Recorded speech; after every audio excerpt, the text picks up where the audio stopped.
Assalamualaikum warahmatullahi wabarakatuh. Good morning, my students. Now we are going to discuss about recount text. Selamat pagi. Hari ini kita akan membahas tentang recount text yang sebelumnya sudah kita bahas juga, tapi kali ini Miss akan menjelaskan lebih lanjut agar kamu lebih memahami lagi materi ini. Nah, yang pertama ada definition and purpose of recount text, pengertian dan tujuan teks recount. Recount text is text that tells events, activities, and experiences in the past for the purpose of entertaining or informing the reader. Jadi teks recount adalah teks yang menceritakan peristiwa, kegiatan, dan pengalaman di masa lampau untuk tujuan menghibur atau menginformasikan kepada pembaca. Contohnya, kamu menceritakan pengalaman kamu berlibur di Bandung misalnya. Nah, ini adalah salah satu jenis recount text. Lalu ini struktur umum dari teks recount. Yang pertama adalah orientation atau orientasi, berisi tentang tokoh, tempat, waktu, peristiwa yang terjadi. Jadi di paragraf pertama yang awal kamu menceritakan tentang siapa saja yang ikut kamu liburan, kemana kamu liburan, dan waktunya kapan. Karena ini berisi pengalaman, berarti kamu liburannya sudah lewat beberapa waktu yang lalu. Bisa jadi minggu kemarin, atau bahkan tahun lalu bisa. Yang penting kejadian itu sudah lewat. Lalu ada events atau peristiwa. Ini adalah kronologis peristiwa dan pengalaman yang terjadi. Kamu liburan di Bandung ngapain aja sih? Kamu jelasin pertama apakah kamu pergi ke gunung atau habis itu kamu berenang. Ini adalah events atau peristiwa. Lalu yang terakhir adalah reorientation atau reorientasi. Berarti ini adalah penutup, rangkuman atau pendapat penulis mengenai peristiwa yang diceritakan. Berarti bisa jadi apakah kamu menulis pengalaman liburan yang menyenangkan atau kamu anggap liburan kamu itu sangat buruk atau kamu tidak menyukai liburan tersebut, itu nanti adanya di reorientasi. Nah, di sini Miss mempunyai satu contoh. Ini sudah dibagi menjadi 3 bagian. Di paragraf pertama adalah orientasi, yang kedua adalah events, lalu yang terakhir adalah reorientation. Miss akan coba membacakan bahasa Inggrisnya, lalu kamu bisa simak bahasa Indonesia yang ada di sebelah kanan. Last week, my father went to Bali for a business. He asked us to enjoy staying in the hotel and playing on the beach while he was having his business meeting. We stayed in a hotel near a beach. When we arrived in the hotel, my father talked to the receptionist to get a room.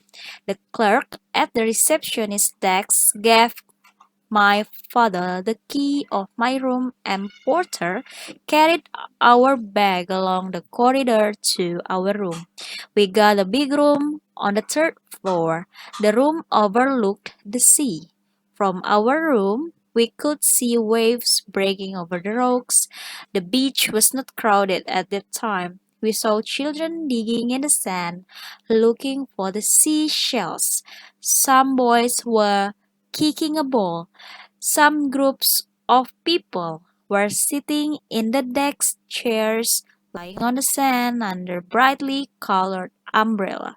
We didn't waste much time in our room. We went to the beach to swim, to play ball, to dig in sand, to look for seashell, and to lie under the sun.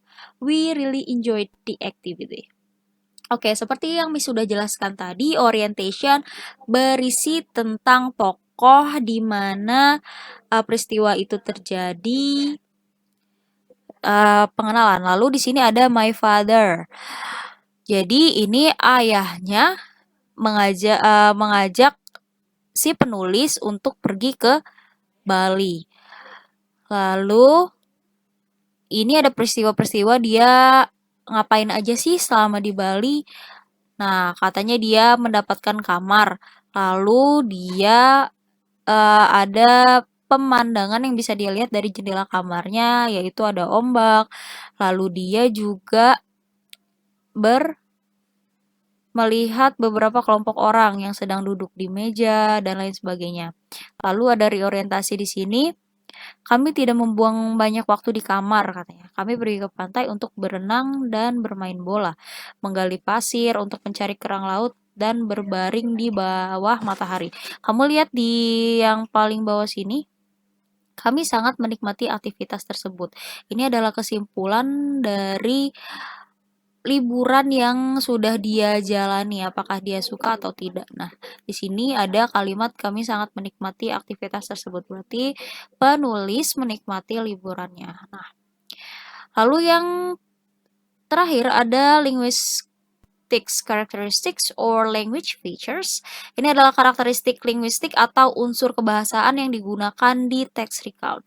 Yang pertama adalah using past tense, menggunakan past tense, simple past, past continuous, past perfect tense, and using conjunctions atau menggunakan kata hubung seperti then, before, and after.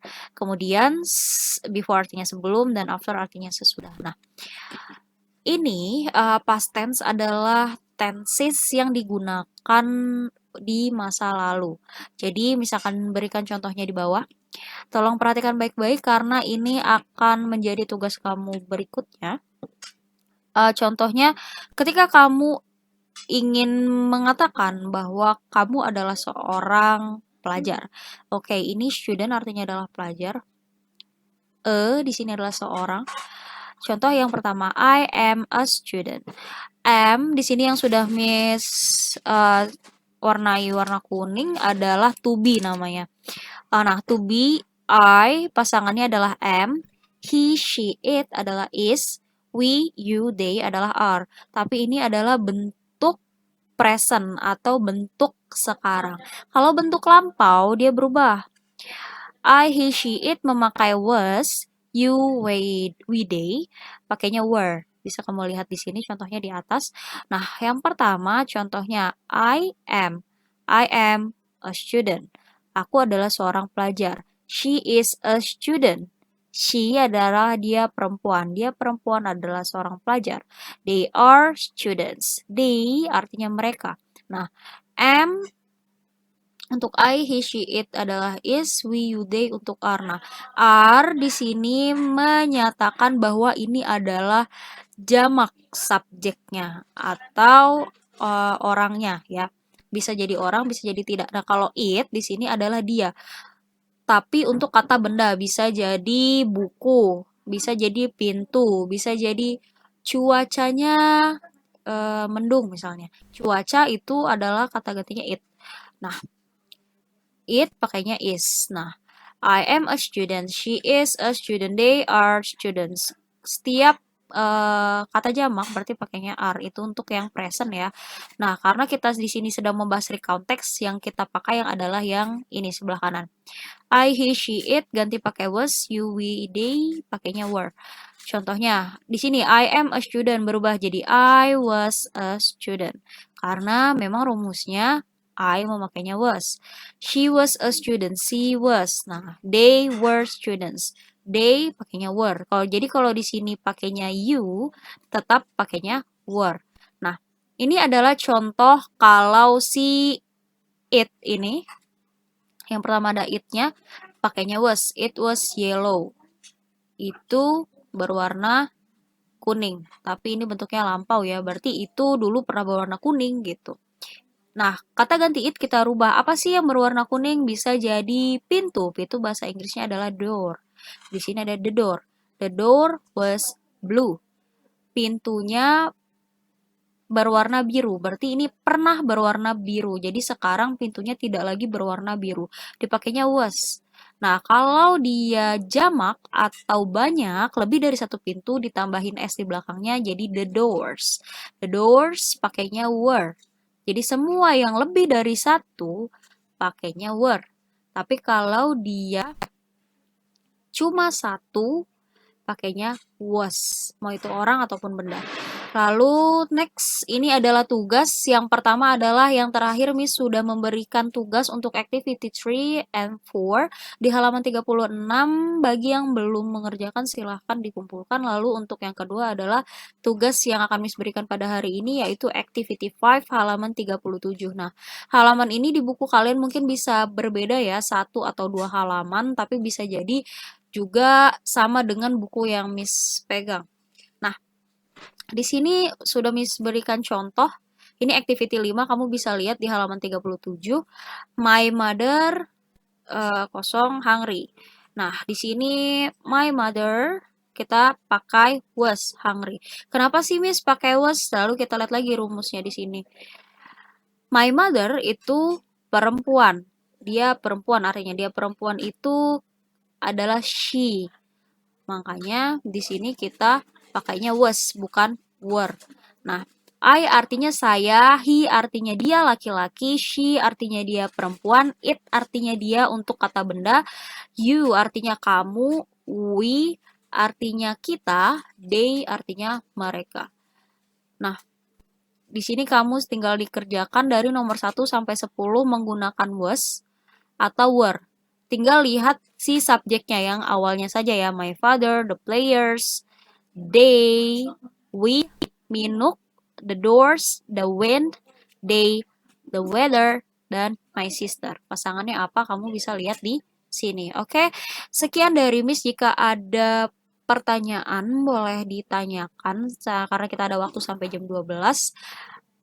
Lewat dari itu berarti Miss anggap kalian sudah mengerti dan akan Miss tunggu tugasnya di activity 5 dan activity 3 dan 4 yang kemarin sudah Miss berikan sampai jam 10 malam. Setelah itu berarti tugasnya tidak Miss terima, oke? Thank you for your kindly attention. Wassalamualaikum warahmatullahi wabarakatuh.